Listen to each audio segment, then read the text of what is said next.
أعوذ بالله من الشيطان الرجيم. بسم الله الرحمن الرحيم. الحمد لله رب العالمين والعاقبة للمتقين والصلاة والسلام على أشرف الأنبياء والمرسلين وعلى آله وأصحابه أجمعين ومن تبعه إلى يوم الدين.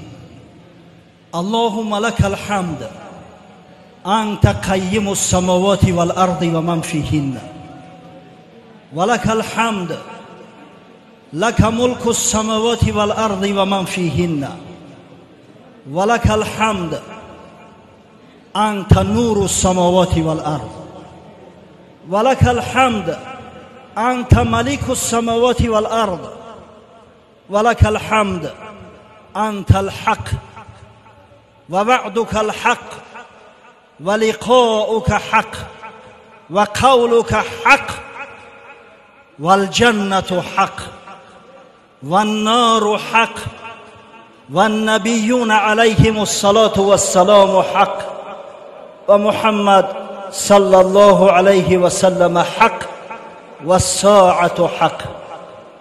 اللهم لك أسلمت وبك آمنت وعليك توكلت وإليك أنبت وبك خاصمت وإليك حاكمت فاغفر لما قدمت وما أخرت وما أعلنت وما أسررت. أنت المقدم وأنت المؤخر، لا إله إلا أنت، لا إله غيرك. اما بعد، السلام علیکم و رحمت الله و برکاته.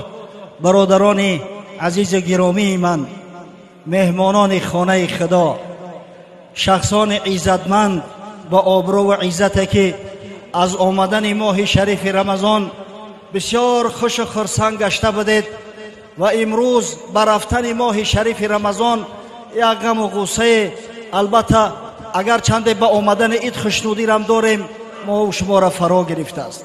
خوشا به حال تو. این ماه بزرگ، ماه بلبلان باغ قرآن، ماهی که علما و فضلا را به وجد می آورد.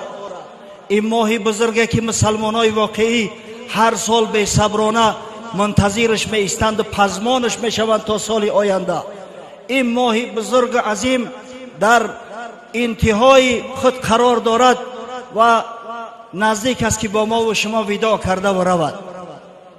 ماهی که وقتی که مسلمانان خداوند مشرفشان میگرداند، به این ماه سالم و تندرست سعی تلاش میکنند طاعت و عبادت پروردگار را به طریق باید و شاید انجام دهند تا به شرافت طاعت و عبادت در این ماه، به شرافت استقامت در بندگی در این ماه، گناههای ما قبلشان آمرزیده شود. حضرت مولوی روم زمزمه میکند: ماه رمضان آمد ای یار قمر سیما، بربند سری سفره بکشای رهی بالا. ای یاری من، ای دوستی من که خداوند چهره ایت را مثل قمر منور گردانده است.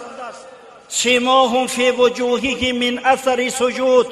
ماه شریف رمضان آمد، دسترخوان جمع که یکسو بگذار و راه بالا، راه قربت به سوی پروردگار را باز کن. ای یاوه هر جایی، وقت است که باز آیی، بینگر سوی حلوایی تا کی طلبی حلوا. ای یاوه سرگردان، او وقتی بازگشتن شد، وقتی آمدن شد، وقتی شد که از گناههای کردگی توبه کنی، به سوی خدا رجوع کنی. بینگر سوی حلوایی، سوی پروردگارت نظر کن، سوی صانع خالق نظر کن. تا کی از پی مصنوعات میگردی؟ و خدا جان تمس کنه.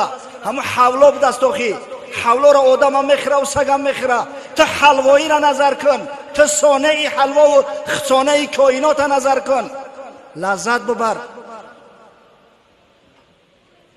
بیبی رابعه ادویه باره میگه در داخل خیمه